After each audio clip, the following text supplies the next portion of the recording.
I'm Victoria Hayes, 67 years old, a widow who spent decades keeping my family afloat behind the scenes. My name never appeared on anything official, but my fingerprints were everywhere. I sat at our family's favorite restaurant that Tuesday evening, watching my son Daniel raise his wine glass. His promotion had finally come through, Senior Vice President at Preston Financial. Everyone cheered. Then Daniel laughed, his voice carrying across the table. Let's be honest, Mom wouldn't understand any of this corporate stuff. She was pretty useless even when I was growing up. The words hit like ice water. My daughter-in-law Lauren shifted uncomfortably. My younger son Marcus stared at his plate. But I didn't interrupt. I let Daniel finish talking, watching him bask in his moment while my heart quietly shattered into 1,000 pieces. Thank you for listening to my story. I'd love to know where you're watching from. Drop a comment below. If this story resonated with you, please subscribe, like, and hit the bell so you never miss the next one. Every share helps these stories reach someone who needs to hear them. Let's keep the conversation going. Daniel kept going, explaining how he'd escaped the limitations of his upbringing. How he'd built himself from nothing, despite having a mother who never worked a real job. The relatives around us nodded awkwardly, unsure whether to laugh or intervene. I smiled faintly, the same smile I'd worn through years of invisibility. My hands trembled slightly as I reached for my water glass. Inside, something fundamental shifted. Something that had been soft became steel. When dinner ended, Daniel kissed my cheek like nothing had happened. Love you, Mom, he said casually. I drove home alone, the city lights blurring past my window. That night, I pulled out an old metal filing box from the back of my closet, one I hadn't opened since my husband's funeral 3 years ago. The lock clicked open with a familiar sound. The documents inside told a story Daniel had never bothered to learn. For 23 years, I ran the financial operations for my late husband's small consulting firm. No salary, no official title, just endless hours of bookkeeping, client management, and strategic planning. I did it from our home office while raising 2 boys, managing everything from payroll to tax filings. My husband Bernard knew the truth. I was the backbone of that business.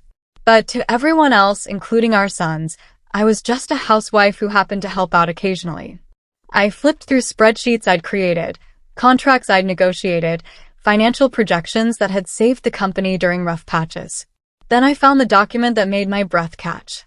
It had Daniel's name on it, typed in bold letters at the top. The family trust.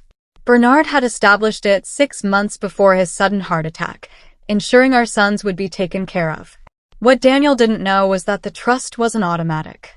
It required active management, careful oversight, and strict adherence to the terms Bernard had outlined. I'd been managing it quietly for 3 years, making distributions, handling investments, ensuring everything stayed compliant with Bernard's wishes. Daniel thought money just appeared in his account every quarter, some kind of inheritance autopilot. He had no idea I reviewed every request, approved every disbursement, monitored every investment. The trust documents were clear. I was the named trustee with full discretionary authority. Bernard had trusted me with this responsibility. Daniel had never even read the full terms. Daniel's calls became less frequent after his promotion. When I did hear from him, it was always brief, always distracted. Then came the text message that made my decision easier. Mom, don't come by the office anymore.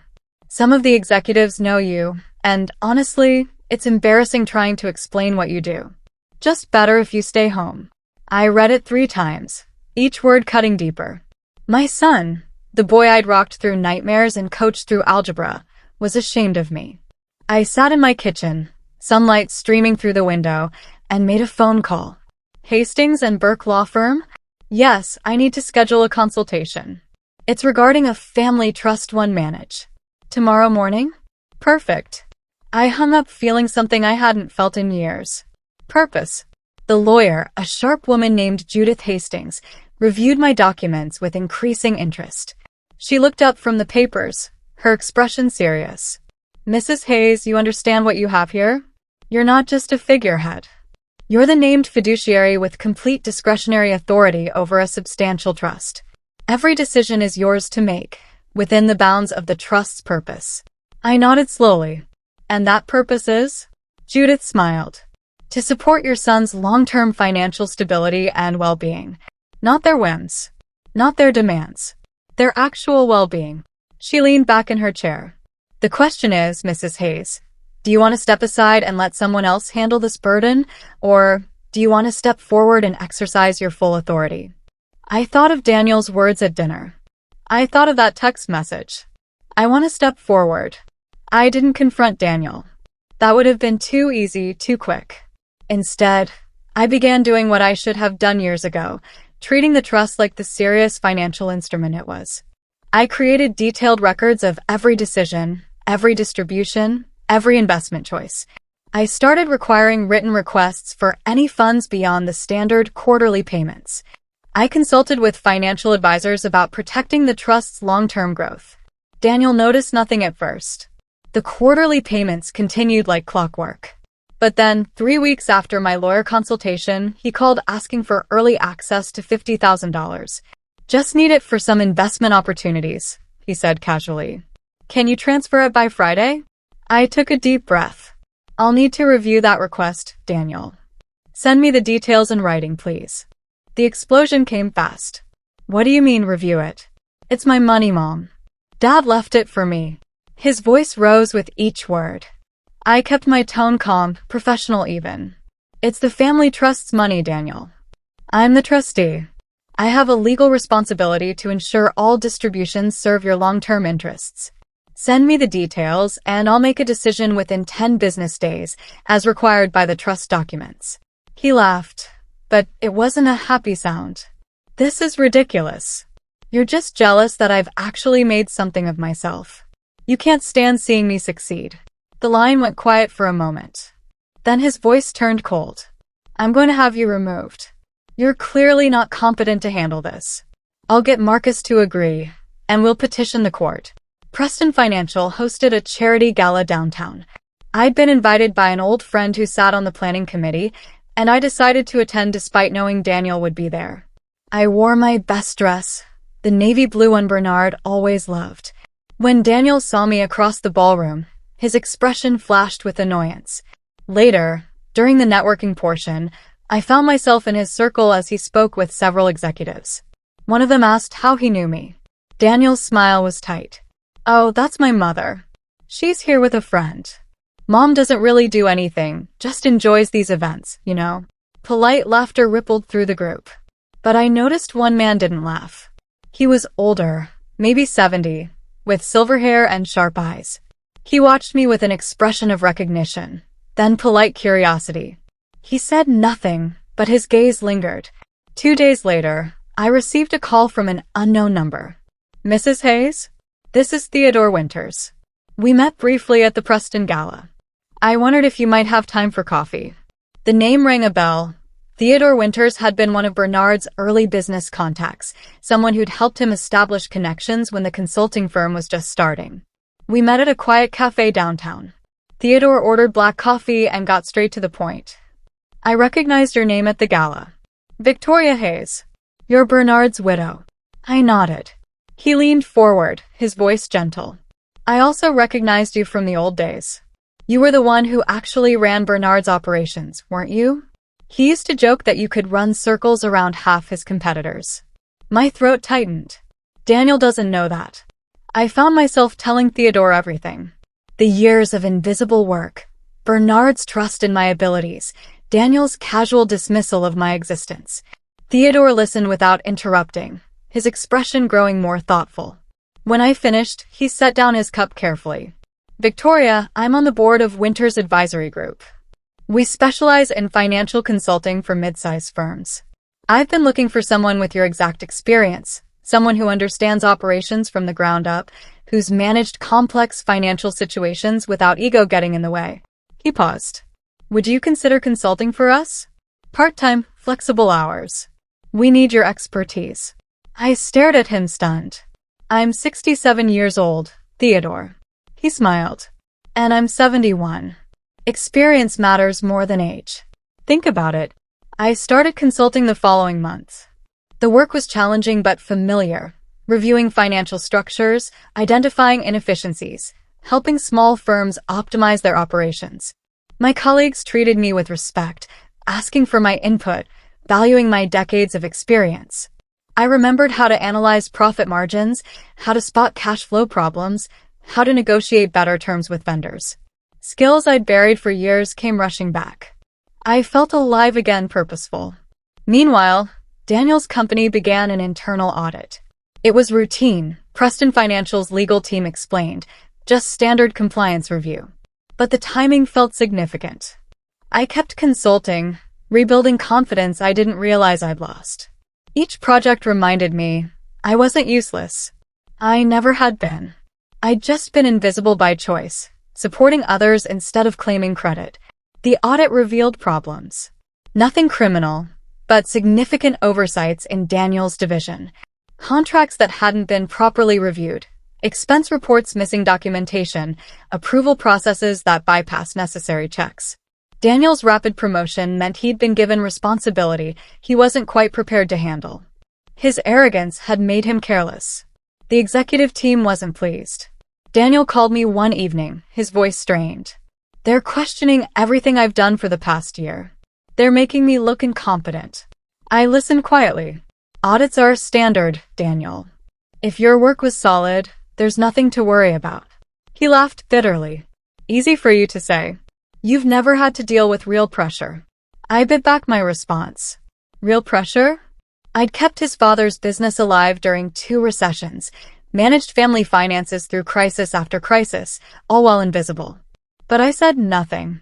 A week later, Daniel showed up at my house unannounced. It was late afternoon, the sun casting long shadows across my front porch. He looked tired, older somehow. "Mom, can we talk?"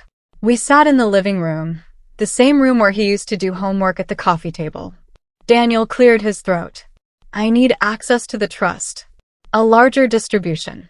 Things at work are complicated, and I need to show some financial stability. Maybe invest in the company's stock, demonstrate commitment." His eyes met mine, and I saw calculation there. "I know we haven't always seen eye to eye, but you understand family comes first, right?" I folded my hands in my lap. "Daniel, let me ask you one simple question. Do you still think I'm useless?" Daniel's face shifted through several expressions: surprise, embarrassment, something that might have been guilt. Then he settled on earnest sincerity, the kind that didn't quite reach his eyes. "Mom, I didn't mean that. It was just talk, celebrating with the team. You know how it is. People exaggerate, say things they don't mean." He reached for my hand. "You've always been important to me. To us. I'm sorry if I ever made you feel otherwise." The words were right, carefully chosen. But they rang hollow, scripted. He was saying what he thought I wanted to hear, not what he actually believed. I nodded slowly, my expression neutral. "I appreciate you saying that, Daniel. Let me think about your request. I'll get back to you." He looked relieved, already standing. But I'd already made my decision. I'd made it weeks ago. With Judith's guidance, I restructured the trust exactly as the documents allowed. I didn't reduce Daniel's access, I protected it. I created a clearer investment strategy, established better oversight protocols, and set up a structured distribution schedule that would ensure long-term stability rather than short-term access. Everything was legal, everything was documented, everything aligned with Bernard's original intent, supporting our son's well-being, not their impulsive decisions.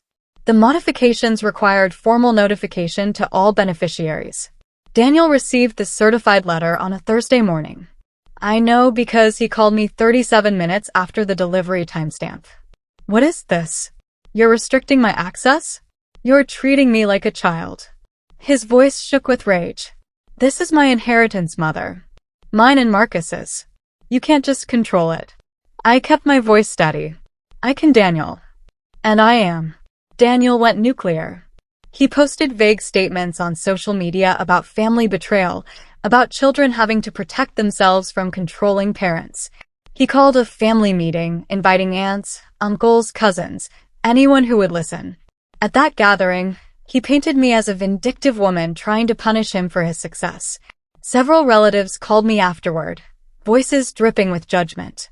"Victoria, this seems excessive. Can't you just support your son? Families should stick together." I listened to each call, thanked them for their concern, and said nothing more. But that night, I prepared my response. I compiled everything: emails showing my decades of work, financial records proving my competence, documentation of every decision I'd made as trustee. I sent a single group email with all the attachments, titled simply, "The Full Story." Within an hour, my phone started ringing again. But this time, the tone was different. The documents spoke for themselves. 23 years of financial management. Spreadsheets showing how I'd grown Bernard's initial investment into something substantial. Records of the careful, conservative decisions I'd made as trustee, protecting the trust through market volatility. Emails from Bernard praising my business acumen, calling me his secret weapon. My cousin called first. Victoria, I had no idea. All these years, we thought. She trailed off, embarrassed. Then Marcus, my younger son, sent a long text. Mom, I'm sorry. I should have asked more questions. I knew Dad relied on you. I just didn't realize how much. More calls came. Apologies, embarrassment, awkward recognition of assumptions they'd made. The narrative flipped completely. Suddenly, I wasn't the controlling mother. I was the invisible force who'd been protecting my family all along. Daniel fell silent on social media. But I knew the real reckoning was still coming. Preston Financial made quiet changes. Daniel wasn't fired. That would have been too visible, too messy. But his promotion was quietly modified.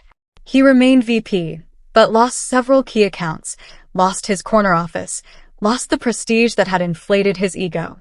His new role was described as refocusing on core competencies, corporate speak for being demoted without actually losing the title.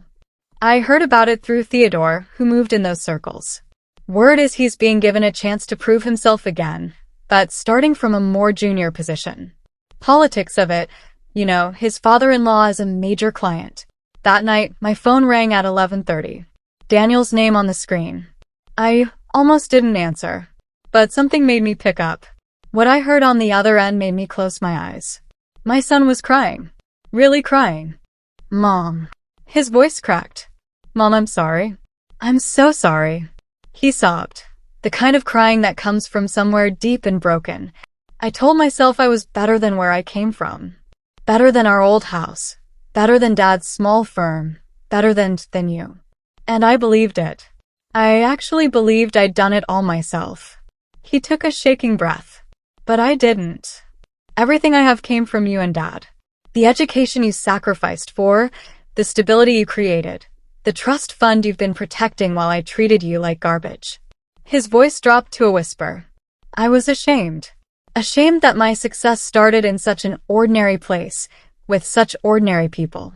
And that makes me a terrible person, doesn't it? I sat in my darkened living room, phone pressed to my ear, and said nothing. Let him sit with it. Let him feel it. Finally, I spoke. Daniel, I'm going to help you. But I'm not going to rescue you. My voice was firm but not unkind. The trust will continue operating exactly as I've structured it. You'll receive your quarterly distributions. If you need additional funds, you'll submit written requests with clear justification. I'll review them fairly, but I won't approve anything that enables you to avoid the consequences of your choices. He started to protest, then stopped. You built your career on your own abilities, I continued. Some of that foundation came from our family's support, yes. But your talent is real, Daniel. Now you need to rebuild without using me as a safety net or a scapegoat. You need to choose whether your pride matters more than your growth. The line was quiet for a long moment. Then, barely audible, what if I fail? Then you'll learn something. Daniel accepted a more junior consulting position at a smaller firm. The pay was less, the prestige minimal, but the work was solid. He stopped asking for early distributions from the trust. Instead, he started calling me occasionally, awkward conversations where he asked about my consulting work, about my life. Small steps towards something that might eventually be respect. Meanwhile, I was thriving. Winter's Advisory Group offered me a full partnership position. At 67, I became a named partner in a growing consulting firm. My photo went on the website. My expertise was listed. My name finally meant something in professional spaces, not just family ones. The first time a client specifically requested to work with me, I cried in my car afterward. When the family dinner invitation arrived in my mailbox, handwritten by Marcus's wife, I almost declined. Then I decided I'd earned the right to be there. The gathering was smaller this time. Just immediate family, Daniel, Lauren, Marcus, his wife Bethany, and me. We met at the same restaurant where Daniel had announced his promotion months earlier. But everything felt different now. The conversation flowed carefully at first, everyone tiptoeing around the elephant in the room. Then, as dessert arrived, Daniel set down his fork. He looked directly at me, and I saw something genuine in his expression for the first time in years. I need to say something publicly.